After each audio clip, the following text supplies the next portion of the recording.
Assalamualaikum warahmatullahi wabarakatuh. Om Swastiastu, selamat pagi, salam namo buddhaya. Perkenalkan, nama saya Komang Nida Deviani.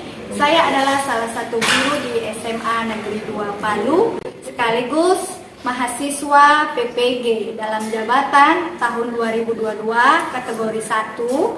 Pada kesempatan kali ini saya akan menampilkan aksi satu saya tentang layanan konseling kelompok dengan teknik kontrak perilaku.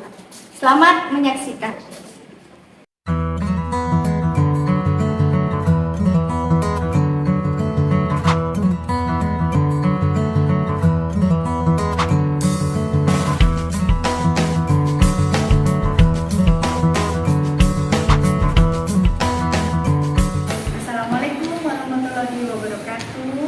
Waalaikumsalam warahmatullahi wabarakatuh. Selamat pagi semuanya. Amin. Semangat ya. Nanti kalau main tanya selamat pagi, nah pagi, luar biasa begitu ya? Bisa? Bisa. Selamat pagi semuanya. Pagi, luar biasa. Oke, sebelumnya saya mau ucapkan terima kasih karena kalian sudah datang pada pagi ini mengikuti kegiatan konseling kelompok dengan teknik kontrak perilaku. Nah, sebelum kita memulai kegiatan, ada baiknya kita berdoa. Menurut keyakinan ya, Nabila juga. Teman-teman, sebelum kita memulai kegiatan, mari kita berdoa menurut kepercayaan kita masing-masing. Oke, terima kasih Nabila sudah mulai berdoa. Nah, pada pagi hari ini kita akan melakukan konseling kelompok ya, dimana sebelumnya kan kita sudah melakukan konseling kelompok minggu lalu. Jadi Mem ingin mengingatkan kembali, ada yang masih ingat apa itu konseling kelompok? Oke, Cia. Konseling kelompok adalah suatu proses pemberian bantuan yang dilakukan oleh guru BK kepada siswa melalui suasana kelompok dan mencari pemecahan masalah dalam dinamika kelompok. Ya, bagus sekali ya, masih ingat. Nah, jadi mengingatkan juga di sini ada istilah PK dan AK. Jadi PK itu adalah pimpinan kelompok, jadi yang sebagai pemimpin kelompok, dan anggota kelompok adalah kalian semua. Nah, jadi di sini juga Mem akan jelaskan beberapa asas. Jadi ada 4 asas yang penting dalam konseling kelompok. Yang pertama yaitu asas kerahasiaan, kemudian asas keterbukaan, kemudian kesukarelaan, dan kenormatifan. Nah, yang paling penting, semuanya penting ya, cuman di sini Mem ingin menekankan ke asas kerahasiaan. Letakkan tangan kalian di dada sebelah kiri, di kepal tangannya. Jadi kalian ikuti ya, saya berjanji, kemudian nama kalian, saya Komang. Nanti setelah itu baru ikuti kata-kata Mem. Bisa dimengerti ya? Bisa. 1, 2, 3. Saya Komang berjanji akan sanggup menerima dan juga menjaga segala informasi yang akan saya sampaikan maupun yang disampaikan anggota kelompok lain agar tidak keluar dari kita semua ini. Jadi tidak boleh bocor ya. Oke, terima kasih. Mem juga akan menyampaikan kontrak waktu. Jadi kita lakukan kegiatan ini selama 45 menit. Apabila belum terselesaikan pada pagi ini, maka akan dilanjutkan pada pertemuan minggu depan. Bisa dimengerti ya? Bisa. Oke. Nah, kita pada pagi ini akan menetapkan topik. Nah, minggu lalu kan kita sudah menyebutkan beberapa permasalahan ya di antara kita, dan ada 3 permasalahan. Yang pertama itu meminimalisir kecemasan dalam mengikuti ujian akhir semester. Kemudian ada juga meningkatkan rasa percaya diri. Kemudian yang ketiga meningkatkan konsentrasi belajar. Pada hari ini kita tetapkan 1 permasalahan. Menurut kalian yang mana yang penting untuk kita angkat pada pagi ini? Meningkatkan konsentrasi. Yang lain? Nah, kalau boleh tahu ini masalahnya siapa ya kemarin? Oh, baik. Nah, sekarang Mem tanya, Kira-kira kenapa permasalahan ini perlu kita bahas pada pagi hari ini? Karena dengan adanya kita bahas tentang konsentrasi belajar, di sini kita itu belajar bagaimana cara kita meningkatkan konsentrasi belajar kita agar kita dapat memperoleh nilai yang baik dan dapat meningkatkan belajar kita agar lebih baik lagi. Oke, ya bagus sekali Wulan ya. Jadi kita penting membahas konsentrasi belajar karena dengan konsentrasi dalam belajar otomatis hasil yang akan kita peroleh itu akan lebih optimal. Selanjutnya kita sudah masuk pada tahap ini. Jadi kalian apakah sudah siap mengikuti kegiatan pada pagi ini? Siap ya. Nah sekarang kalau boleh tahu Fadil, mungkin Fadil bisa menceritakan kenapa Fadil kurang konsentrasi dalam belajar. Jadi saya itu kurang konsentrasi dalam belajar itu teman yang mengganggu. Jadi kayak konsentrasinya kurang terus. Jadi guru yang mengajar itu jadi tidak masuk materinya ke saya. Kalau boleh tahu konsentrasi kurang konsentrasi itu hanya di sekolah. Di rumah juga ada. Di rumah juga. Kalau boleh tahu Fadil yang saudara berapa? Empat saudara. Fadil itu anak berapa? Terus kalau di rumah suasananya seperti apa? Sering berantem ribut, jadi kurang konsentrasi kalau dalam belajar.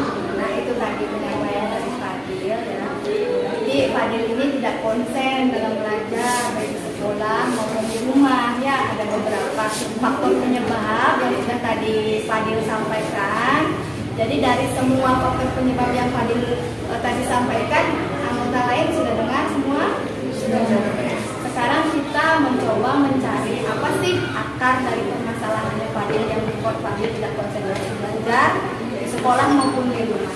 Nah kita lihat dari permasalahannya Fadil tadi, katanya di sekolah itu Fadil sering diganggu oleh teman tempat duduk ya, satu tempat duduk, sering diajak ngobrol seperti itu. Kemudian juga dia merasa bosan karena gurunya caranya mungkin menuntut itu saja caranya hanya ceramah atau kita ya. Kemudian juga kalau pagi misalnya pernah enggak sarapan gitu, lupa sarapan. Nah itu juga salah satu faktornya tadi disampaikan sama Fadil, jadi tidak konsen karena lapar.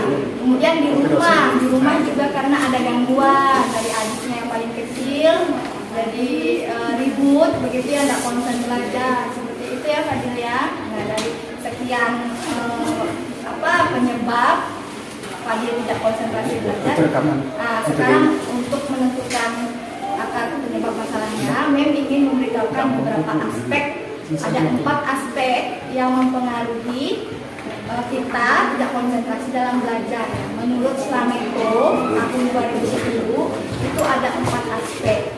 Jadi yang pertama itu mengenai metode pembelajaran yang disampaikan oleh guru. Itu yang pertama. Kemudian yang kedua minat, jadi tidak ada minat dalam mempelajari sesuatu, itu yang kedua. Kemudian yang ketiga itu adalah mengenai gangguan kesehatan, ya gangguan kesehatan misalnya lagi sedang sakit, seperti itu tidak fokus, tidak konsen dengan belajar. Dan yang terakhir yaitu pemusatan perhatian atau pikiran. Nah, di antara keempat itu kira-kira yang mana yang mencakup ya semua masalahnya? Kak Fadil ini dari tadi yang dia sampaikan, kira-kira yang mana yang cocok ya? Menurut Nabila mungkin yang mana? Pemusatan perhatian. Nah kalau menurut Cia, ya sama pemusatan perhatian. Yang lain bagaimana? Pemusatan perhatian ya, iya betul ya, pemusatan perhatian. Pikirannya, pemusatan pikiran. Jadi karena dari dalam diri dan juga dari luar diri. Nah, sebelum kita memberikan alternatif solusi untuk Fadil, mari kita saksikan video ya, Mem punya video. Ini adalah cara untuk meningkatkan konsentrasi. Buat belajar dengan penuh konsentrasi itu butuh latihan yang tekun dan serius. Cara pertama buat mempraktikkan deep work ini, kita bikin jadwal. Di awal-awal, memang nggak mungkin kita melakukan deep work dengan terus-menerus. Karena pasti ada aja gangguan dari luar yang akhirnya bikin deep work kita itu gagal. Nah, misalnya waktu yang tepat untuk menerapkan deep work ini adalah saat istirahat atau setelah makan di sekolah. Kalau deep work ini nggak mungkin dipraktikkan di sekolah, coba praktikin saat belajar di rumah di malam hari. Tentukan juga berapa lama kamu mau melakukan. Jadi itu tadi video tentang cara meningkatkan konsentrasi dalam belajar. Nah, sambil kalian mengerjakan ya, nanti meminta tolong disampaikan apa yang kalian dengarkan tadi, kalian simak tadi sebelum penyampaian pendapat kalian. Ada baiknya kita melakukan ice breaking untuk mengakrabkan suasana permainan seperti itu ya. Nah, nanti dihitung oleh anggota kelompok lain itu 1, 2, 3 sampai hitungan ketiga. Apabila belum dijawab, belum bisa menyebutkan nama hewan yang ada di lingkungan hidupnya, berarti dia kurang konsentrasi. Jadi ini permainan ini melatih konsentrasi kalian. Bisa dipahami ya? Evan, udara. 1, 1, 2, 3. Berarti kurang konsentrasi ya. 1, 2, 3. Berarti dia tidak konsentrasi. Sekarang yang lain, coba. Yang lain harus fokus, harus konsentrasi. Udara, darat, laut. Udara, darat, laut. Joseph, darat. Anjing.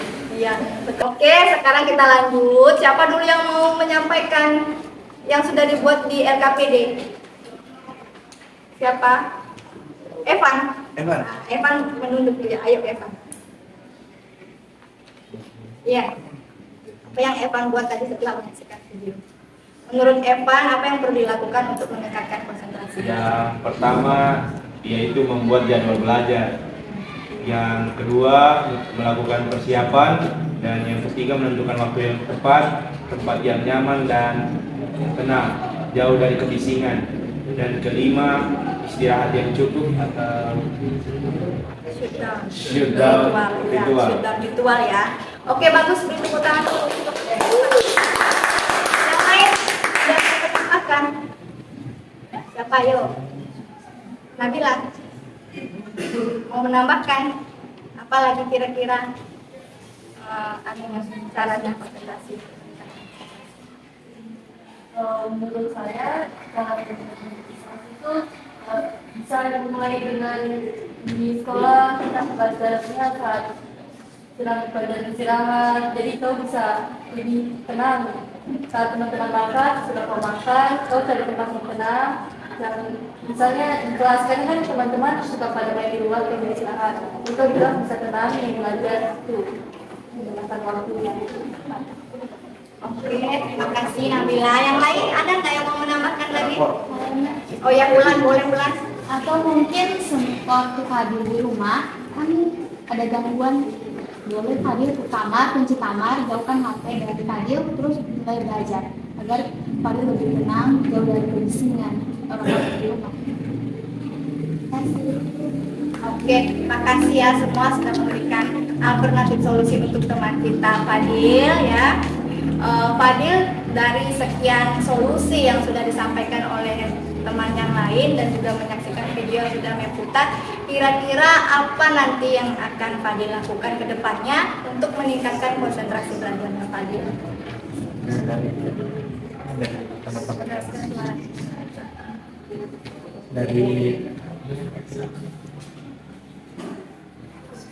Dari solusi yang teman-teman berikan, jadi mungkin saya bisa mengikuti beberapa sarannya. Jadi misalnya seperti jadwal tadi ada, terus melakukan persiapan, terus menentukan waktu yang tepat, menjauhi kebisingan, ya, seperti itu. Terus sama istirahat yang cukup. Mungkin karena saya sering begadang juga, jadi kurang konsentrasi menurun.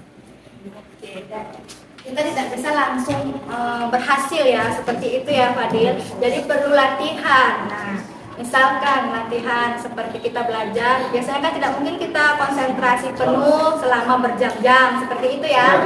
Mungkin kita bisa latihan, mungkin hari ini hanya bisa 1 jam. Ya, mungkin besoknya kita tambah lagi jadi 1,5 jam, atau seminggu kemudian bisa menjadi 2 jam begitu. Jadi perlu latihan ya, seperti itu. Oke, baik. Dan nanti mungkin meminta Fadil dan juga yang lain membuat jadwal keseharian. Jadi dari bangun pagi sampai pulang sekolah sampai tidur malam, kira-kira apa yang sudah dilakukan untuk meningkatkan konsentrasi belajar. Jadi itu ya, nanti kalian buat itu dalam bentuk homework ya. Nanti ini kan menggunakan teknik kontrak perilaku, otomatis ada kontrak. Jadi membuat kontrak bersama dengan Fadil, namanya kontrak itu harus ada hitam di atas putih. Jadi membuat kontrak ini dimulai dari hari ini dan berakhir bulan Januari. Jadi ada 1 bulan kontrak kita. Nah, dalam kontrak ini nanti dituangkan apa yang harus Fadil lakukan. Kemudian apabila Fadil sudah mampu melakukannya dengan baik, jadi sudah bisa meningkatkan konsentrasi belajar, berarti itu sudah dianggap berhasil. Nah, yang perlu diperhatikan dalam kontrak perilaku itu ada 2 hal. Yang pertama adalah hukuman atau punishment ya, apabila Fadil tidak mampu melakukan apa yang sudah dia komitmenkan di sini dalam kontrak ini. Nah, itu tidak menginginkan ya. Nah, jadi mudah-mudahan itu tidak akan terjadi. Jadi disampingkan dulu itu. Yang menginginkan di sini adalah Fadil bisa meningkatkan dari tujuan yang awal ya. Tujuannya kan ingin merubah perilakunya Fadil dari kurang konsentrasi menjadi konsentrasi ya, meningkatkan konsentrasi dalam belajar. Jadi kalau berhasil itu maka akan masuk yang kedua, yaitu mendapatkan reward atau hadiah ya. Jadi hadiahnya mungkin nanti kita bicarakan, masih rahasia hadiahnya ya. Jadi inginkan itu yang keberhasilannya. Jadi ada nanti hadiah yang menunggu, reward seperti itu ya. Oke, bisa Fadil nanti ini tolong Fadil simpan. Nanti bulan depan kita lihat apakah sudah ada peningkatan. Nah, sudah ada peningkatan konsentrasi dalam belajar. Apakah sudah dilakukan itu kontraknya? Nanti kita sama-sama mengevaluasi seperti itu ya. Oke, karena melihat waktu kita sudah habis ya, selama 45 menit, nggak terasa ya.